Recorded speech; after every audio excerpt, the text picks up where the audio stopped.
Salut à tous. Alors comme je l'avais dit dans la dernière vidéo de la semaine dernière, j'essaie de profiter d'une éclaircie pour faire un petit tour de plaine, que ce soit un peu représentatif, qu'on ait une belle journée, pas qu'il pleuve et pas que ça colle trop aux pieds. Et donc là on est jeudi après-midi, j'ai le pulvé là, je vais essayer de regarder un petit peu à mes programmes phyto pour désherber, mais je vais devoir faire ça la nuit, simplement parce qu'il y a du vent tout le temps. Donc là je vois les jours passent, c'est à désherber. Vous voyez le stade de l'orge-hiver ici, regardez un petit peu. Il y a une superbe levée. Bon, ça c'est un peu du repiquage, hein. Encore du blé du précédent, mais autrement c'est relativement propre. Bon, des dicotes, hein, pour savoir des levées de petites dicotes comme ça. Là ici ça n'a pas encore été désherbé, donc ici je fais un désherbage de post-levée. Donc logiquement je devais intervenir à partir de la première feuille à 4 cm. Bon là le stade est plus avancé, mais on a une semaine de pluie. Et puis depuis ce début de semaine on n'a pas franchement de mauvais temps. On aurait eu des fenêtres au niveau pluie, des fenêtres qui nous auraient permis d'intervenir, mais il y a toujours du vent. Et donc pas possible d'intervenir. Soit il y a de la pluie, soit il y a du vent. Donc là cet après-midi vous voyez on a une belle après-midi, du soleil, de la température, donc toutes les conditions quasiment réunies pour intervenir, faire un désherbage en bonnes conditions et efficace. Mais on a du vent, regardez un petit peu comment ça bouge, rien que...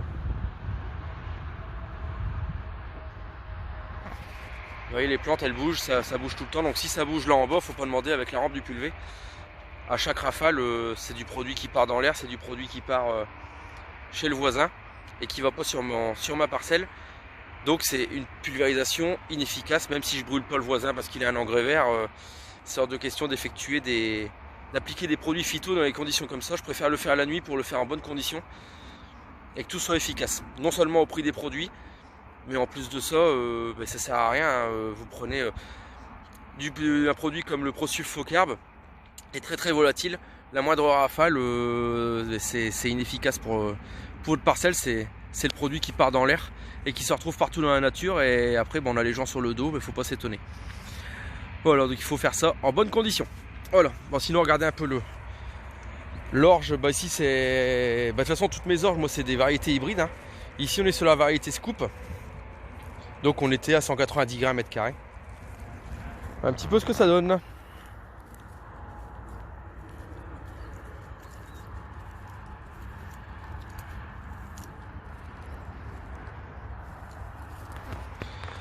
Voilà, bon, je propose de faire un petit tour dans l'engrais vert d'en dessous, et puis après on parlera un petit peu de ma stratégie de désherbage.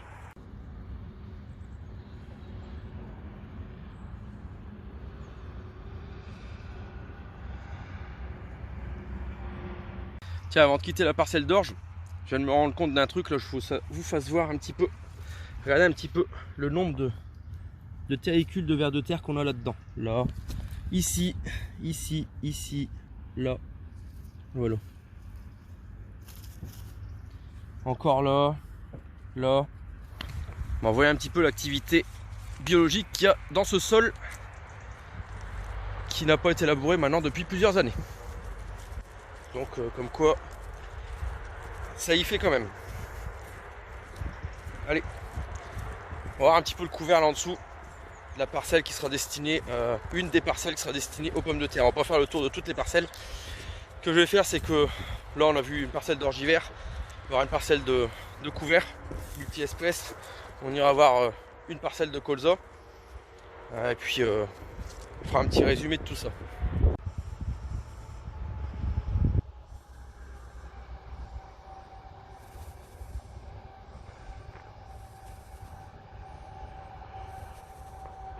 Bon, nous y voici. Bon, vous voyez, il arrive à peu près entre le genou et ma hanche. Donc ça fait un couvert qui est entre 50 et 80 cm selon les endroits. Bon, la moutarde prend beaucoup le dessus, je trouve. Quand on regarde un petit peu dedans, voilà, regardez, donc là, voilà, on a la moutarde. Et si on écarte un petit peu, voilà, ici on a la facélie. Voilà, la moutarde fait voilà, entre 50 et 80, la facélie fait entre 20 et 30 cm. On a, je cherche un petit peu le trèfle, mais malheureusement, voilà, ici on a un seigle. Ça c'est un pied de seigle, voilà, qui fait entre 10 et 15 cm. Du seigle, bah, voilà, on en retrouve ici, là. Bon, malheureusement, dans ce genre de couvert, je pense qu'il faudra apprendre aussi de cette année, c'est que la moutarde prend vraiment le dessus. Donc, est-ce qu'il ne faut pas baisser les proportions de moutarde, voire même abandonner la moutarde? C'est une question à se poser. Parce qu'il y a du radis aussi normalement, mais là, je le vois pas trop.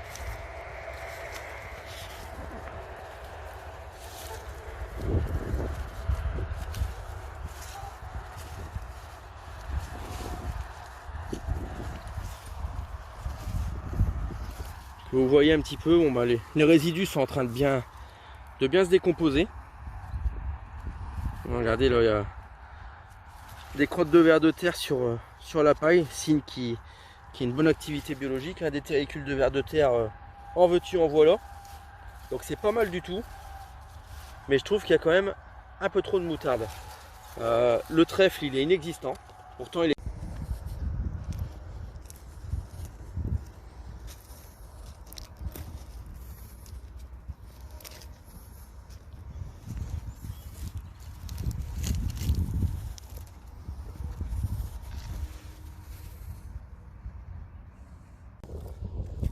Bon, ici on se trouve dans la première parcelle qui était semée, donc la parcelle de blé de colza au milieu du village. Vous pouvez le voir, tout est vraiment très bien levé. J'avais semé à 320 grammes mètre carré. Bon, je sais que beaucoup d'entre vous m'ont dit que c'était beaucoup trop. Alors, revenir sur cette histoire de densité de semis, c'est-à-dire que nous, en TCS, déjà, il faut qu'on majore par rapport à un système labour. Alors, on part de ce principe-là, et je pense que tous ceux qui sont en SMI direct et TCS me contrediront pas, ou du moins pas chez nous. Si vous faites un SMI entre 250 et 280 grammes mètre carré sur labour, vous allez être à 300-320 grammes mètre carré en TCS et vous serez à 350-360 en SMI direct. Il faut savoir que j'ai un copain qui est carrément en SMI direct sur une partie. Il fait un SMI de blé sur Luzerne début octobre, il est à 400 grammes mètre carré. Et avec la perte de pied, il faut pas moins. Bon, ici on est dans les monts de terre, tout élevé, mais il y avait quand même une grosse pression limace dans les pailles de colza, très grosse pression. Il faut savoir que c'est des terres de fond. Si une semaine après le SMI on avait pris 50 mm, il serait pas comme ça le blé. Il aurait manqué du pied. Donc à 320 grammes mètre carré, j'aurais pu éventuellement descendre à 300, mais pas en dessous. Vous allez voir que d'ici le printemps, il y a des pieds qui vont dégager. Donc pour l'instant c'est superbe. Après on a la chance d'avoir un automne très doux. Alors est-ce que c'est une chance? Je pense pas, parce qu'on les voit beaux aujourd'hui, mais ce sera peut-être pas le cas au printemps. Parce que voir des céréales aussi belles à cette époque, ça me fait un petit peu peur, j'avoue. Voir un petit peu comment ça se comporte. Bon, si ça n'a pas été désherbé, mais c'est pas très sale. Ouais. Voilà, c'est des dicotes, hein. Ça c'est du colza qui relève. Voilà, ça c'est des colzas, hein. C'est des colzas qui sont en train de repointer. Donc c'est rien de méchant. Ça va être maîtrisé sans problème avec le désherbage de poste levé que je vais faire. Bon, c'est à faire malgré tout vis-à-vis du stade du blé. Et ça va être fait ce soir ou demain, ou enfin dans les jours à venir au plus tard. Mais tout est à désherber. Voilà. Bon, après la structure c'est vraiment bien appuyé, bien implanté. À suivre pour l'instant, pas de soucis, hormis le désherbage qui est à faire. Allez, on poursuit, on va aller voir autre chose.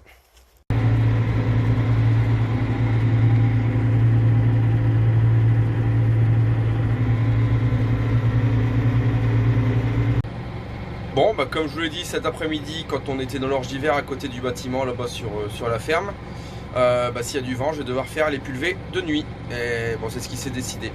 Il est un peu plus de 21h, ouais, 21h. Je me suis occupé des veaux tranquillement, et puis après quand la nuit est tombée, le vent est tombé aussi. Donc j'ai fait mon petit programme, et puis je suis parti pour 3 pulvées, dont 2 sur le site à 10 km de l'exploitation. Donc autant dire qu'il y a un petit peu de temps passé quand même. Là c'est le premier pulvé qui va aller sur l'orge d'hiver. Ensuite j'aurai un autre pulvé pour le blé. Idem sur le site de la ferme où là par contre c'est les mêmes matières actives, donc je peux faire orge d'hiver et blé avec le même pulvé. Donc ça fait donc 3 pulvés à faire ce soir où voilà, je vais terminer à mon avis, j'en ai pour une partie de la nuit. Mais bon, je serai tranquille, les conditions sont idéales, il n'y a plus de vent du tout, il y a de l'hygrométrie, il y a de la température, c'est du temps poussant, il faut prendre le créneau quand il est là, même si c'est la nuit. Alors vous allez me dire, pour ceux qui me suivent, tu traites beaucoup de nuit. Alors oui c'est vrai, je traite beaucoup de nuit, j'aime traiter de nuit, pas par plaisir, hein, franchement je vais vous dire, je préférerais être au chaud dans mon lit à côté de ma femme, et c'est pas elle qui s'en plaindrait d'ailleurs. Mais bon, c'est vrai que la nuit, c'est là où personnellement je trouve qu'il y a les meilleures conditions pour pulvériser. On a rarement du vent, déjà ça c'est la chose numéro 1. On est tranquille, chose numéro 2, faut être équipé en phare. Bon là j'ai fait équiper le N quand je l'ai acheté en phare à LED, et le pulvé, il y a des phares de rampe, donc ça c'est primordial pour faire des pulvés de nuit, avoir un bon éclairage. Mais c'est là où on retrouve le plus d'hygrométrie aussi pour les fongies de printemps et toutes les conditions réunies. À mon avis, pour moi, faire des pulvés de nuit, c'est synonyme d'efficacité, et on s'approche des 100% d'efficacité sur des pulvés. Alors bon, là, pour des désherbages, je fais pas de réduction de dose, c'est trop dangereux. Par contre, quand je fais des pulvés de nuit dans des super conditions pour des fongies, il m'arrive de faire des demi-doses, voire même des tiers de dose selon la pression maladie, avec des pulvés qui sont adjuvantés. Voilà, bon, je vais faire un petit tour dehors, on verra pas grand chose. Et puis cette parcelle, enfin les parcelles sur le site à 10 km, j'y reviendrai sur une vidéo la semaine prochaine, parce que là, étant donné que j'aurais fait de la pulvée, je pourrais pas y re-rentrer pendant quelques jours, parce qu'il y a le délai de réentrer dans la parcelle, la DLP il me semble que ça s'appelle, où voilà, quand on a fait une pulvée, eh ben, il faut pas rentrer dans la parcelle pendant quelques heures, quelques jours, tout dépend des produits. Donc je vais aller faire un petit tour dehors, et on va voir un petit peu ce que ça donne, mais à mon avis on verra pas grand chose.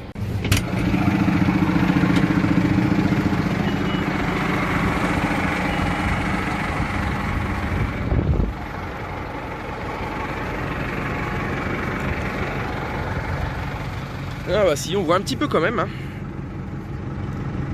Bon, c'est pas hyper représentatif, par contre bah voilà, il n'y a pas besoin de voir clair pour voir que les raies gras sont bien présents. Regardez-moi ça. Ah purée, c'est envahi. 1, 2, 3 raies gras.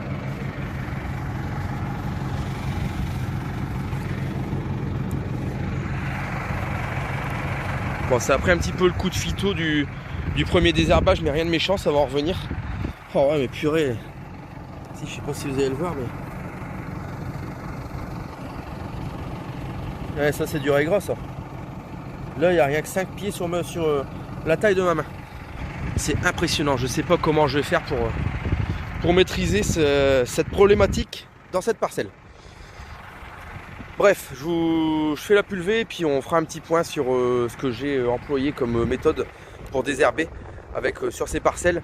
Un désherbage post-semis, donc dans les 48 heures après le semis, je vous expliquerai après. Et donc là, un désherbage post-levée. Donc au stade de 3 feuilles ici, j'aurais pu le faire au stade 1 feuille 4 cm. Mais les conditions n'étaient pas bonnes, donc j'ai attendu un petit peu. Bon, il y a légèrement de vent, un petit courant d'air, mais rien de méchant, que les bus anti-dérive, ça va le faire. Allez! Et niveau éclairage, il faut de quoi, hein. Allez, on attaque!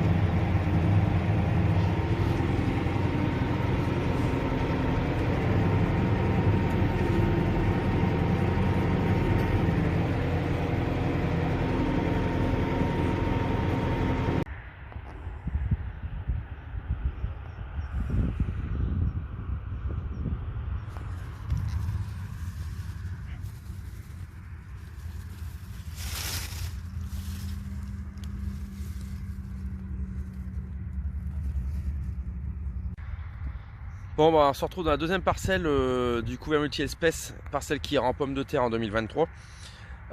Même remarque, pourtant ça a été semé un peu plus dense ici.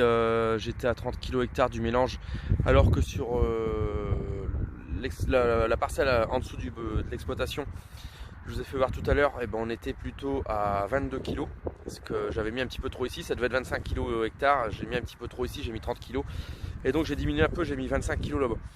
Même problématique que j'observe, un petit peu plus de présence quand même de seigle forestier, que voici. Voilà, alors le seigle il est là, un racinaire qui commence à bien se développer. On a notre facélie qui est bien présente aussi, mais qui n'est pas beaucoup plus développée. Voilà.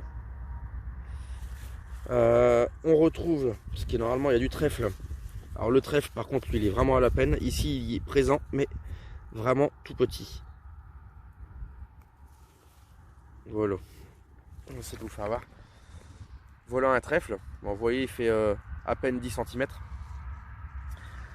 Les radis, ben, je les trouve pas non plus. Donc c'est pas un mauvais couvert. Mais il y a quand même des choses à revoir. Et je pense que c'est ça, la moutarde qui prend un peu trop d'ampleur. Je pense. Voilà. Ah, à moins que ici peut-être, ouais voilà, on voit là un radis. Voilà. Un radis. Voilà, donc il est présent. Il est là. Voilà le radis. Bon, il est bien présent. Ouais, vous voyez, j'aimerais bien qu'il se développe parce que là il a quand même un pivot d'une vingtaine de centimètres. Ouais, il est ici, il est là, il est là. Bon, le fait d'avoir semé un peu plus dense, bon, il est un peu moins développé en hauteur. Par contre, toutes les espèces ont l'air un peu plus présentes que dans notre parcelle, un peu moins envahies par la moutarde. Je pense que dans ce genre de mélange, il faudrait peut-être revoir, comme je vous l'ai dit, la moutarde à la baisse. Voilà, allez, on va faire un petit tour dans le colza et on en restera là-dessus. Comme vous pouvez voir, on a recuré la bergerie cette semaine. Le fumier est arrivé ici. Il y aura un épandage sur cette parcelle de 20 tonnes hectares de fumier cet hiver, plus du lisier avant plantation de pommes de terre, ce qui permettra une très nette et large économie au niveau engrais PK pour les pommes de terre, et aussi économie sur l'azote. C'est que avec du fumier, du lisier, j'arrive quasiment à faire des pommes de terre sans engrais. C'est ce qui s'était passé il y a 2 ans à côté du bâtiment. Donc c'est pas négligeable. Au niveau des marges, on est excellent. Allez, petit tour dans le colza. Il est rendu dans le colza. Avec quelques pieds de moutarde. Ça c'est quand j'ai semé le trèfle à la volée. À mon avis, il devait rester quelques graines de moutarde dans le de limbe. Bon, rien de bien méchant. C'est un pied de ci de là. À l'occasion, je passerai faire un petit tour d'épuration pour arracher tous ces pieds de moutarde. Bon, regardez un peu ici, on est dans l'argile, dans la plus mauvaise terre, là où est-ce qu'il ne levait pas au début, par manque d'eau. Mais ça s'est bien retapé et le colza est présent, tout élevé. Le trèfle, il est présent. Il n'y a aucun souci là-dessus. Tout est bien présent. Il y a eu la chance d'avoir de l'eau. Un peu tard certes, mais on l'a eu quand même et tout est ok. Bon, ce colza là, maintenant il ne craint plus rien. Regardez, on est sur des... Ouais, il est en train de faire son pivot tranquillement. Là on est dans les colzas les plus petits de la parcelle. Voilà. Alors, je vais vous emmener voir un petit peu. Là-haut, bon bah il y a... c'est mercurial, quelques bricoles, du mouron. Le problème c'est un petit peu sale dans la zone argileuse parce que tous les désherbages, la plupart des herbages qu'on fait maintenant, ils sont plutôt racinaires, surtout en désherbage colza. Donc qui dit racinaire dit qu'il faut de l'eau pour que ça fonctionne. Quand il fait trop sec, ça fonctionne pas. Et passé un certain moment, le produit il agit plus. Donc il a plu très tard, ce qui fait que les désherbages ont fonctionné, mais on va dire moyennement. Dans le bon terrain, il y avait encore de l'humidité, ça a bien fonctionné.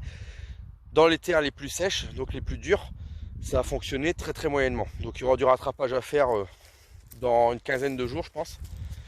Mais bon, ça va bien se passer, on va réussir à nettoyer tout ça sans trop de problème parce que ça reste des dicotylédones. Dicotylédones, on maîtrise relativement facilement. L'antigraminé, il a bien fonctionné. Vous pouvez regarder, on voit plus du tout trace du précédent orge d'hiver.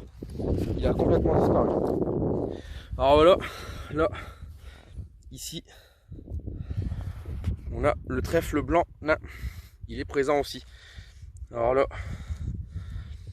c'est le grand trèfle qui lui va disparaître durant l'hiver. Hein. Il est juste là pour servir de couvert et lancer le colza, vivre un peu en symbiose avec le colza. Et le trèfle blanc nain, ici, on trouve ici, lui, il va se développer, il va servir de couvert permanent pour y semer un blé en semis direct dans ce trèfle blanc nain dans un an. Donc on verra ce que ça donne. C'est une première pour moi, j'ai décidé de le faire. On verra bien ce que ça veut donner et si ça marche, ben je répéterai cette opération tous les ans. Voilà. Bon, ici on arrive dans le bon terrain. Bon là ça, tu vois, on a des colzas vraiment bien développés. À la limite de devoir les réguler, mais il faut pas le faire parce qu'il n'y a pas d'élongation, donc il n'y a pas lieu de réguler. Il n'y a aucun souci. Voilà un peu de colza pour moi.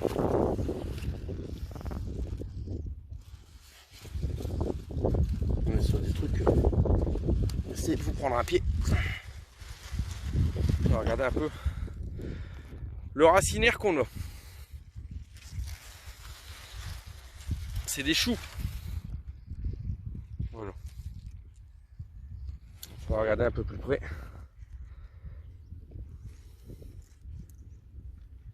Alors il n'y a pas d'élongation à ce niveau-là, au niveau de mon pouce là. Pas d'élongation pour l'instant, donc il n'y a aucun problème d'avoir des colzas grands comme ça pour la saison. Ça paraît impressionnant, mais il n'y a pas lieu de raccourcir. Ils annoncent du froid, enfin retour de température de saison dans la semaine qui arrive, dans les 15 jours qui arrivent. Si la météo à 4 semaines ne se trompe pas, ils annoncent plutôt une fin novembre plutôt belle, du beau temps et plutôt froide, avec des gelées le matin. Donc ça va se réguler naturellement et il n'y a plus de soucis. Bon, par contre c'est un colza qui est assez fort pour passer l'hiver largement. C'est pas le cas tous les ans, mais là c'est vraiment chouette. Vous pouvez voir qu'il y a un petit peu de sanve, un petit peu de bricole. Bon bah ça justement on va faire un produit, un désherbage pour qu'il fasse bien effet. Ce désherbage, il faut le faire quand la température du sol est en dessous de 8 degrés idéalement. Donc on va attendre que les températures se refroidissent, prendre des températures de sol. C'est ce que je fais tous les ans avec le colza. J'ai une petite sonde, je vous ferai voir. Je plante ma sonde un coup de temps en temps et puis je vois un petit peu. Et quand on atteint à peu près 8 degrés et que la météo s'y prête, on fait ce dernier désherbage. Et puis là, après normalement tout est nickel. Voilà. Alors, je reviendrai là-dessus, mais ici c'est un désherbage qui va être adapté parce qu'avec le trèfle je peux pas faire ce que je veux. Donc il est en matière active, j'ai pas le choix. Enfin beaucoup moins le choix. Donc ce qui fait que je vous en reparlerai à ce moment-là, mais c'est un programme un petit peu autre que ce que je vais faire dans notre parcelle. Alors ici c'est intéressant, vous voyez, c'est le but. Il y a un trou dans le colza et le trèfle est en train de prendre la place. Donc le but c'est ça aussi, hein, c'est que le trèfle vienne couvrir les espaces vides là où il manque du colza. C'est tout à fait le but recherché. Voilà, ici regardez, vers de terre, toutes sortes d'insectes qui sont en train de dégrader cette paille là. Il suffit de faire ça et vous en voyez là. Ouais, c'est impressionnant la vie du sol qu'il y a là-dedans. Ouais, c'est pas mal du tout. Je suis en train petit à petit d'atteindre mon objectif. Je vais continuer sur cette voie. Je parle même pas des terricules de vers de terre. Bon bah là il y en a. C'est un tapis. Tant mieux.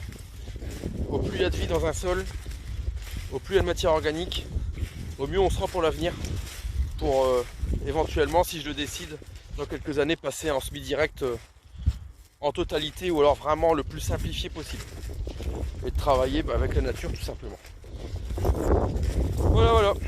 Bon bah allez, je vais vous laisser sur la vue sur la vallée. Un jour d'automne. C'est en train de prendre les couleurs d'automne. Ceux qui connaissent là-bas, c'est la forêt des Daims. Forêt des Daims, pareil, qui est en train de se parer de ses couleurs d'automne. C'est une très belle saison. On sent encore vert pour la saison. Habituellement, c'est beaucoup plus orange que ça. Mais ça vient petit à petit. Je pense que le rafraîchissement des températures va accélérer un peu le processus automnal et que les feuilles vont vraiment chuter dans les 15 prochains jours. Et puis on attaquera la période hivernale. Rentrer les moutons, s'occuper un petit peu de tout. Là, je suis en train de tondre les veaux parce qu'il fait tellement doux qu'il faut que je tonde les veaux parce qu'ils transpirent. Je voudrais pas qu'ils attrapent un petit coup de grippe. Et puis voilà, tout va prendre son cours petit à petit. Allez, moi je vous souhaite une bonne semaine à vous tous. Et je vous dis à la semaine prochaine. Salut!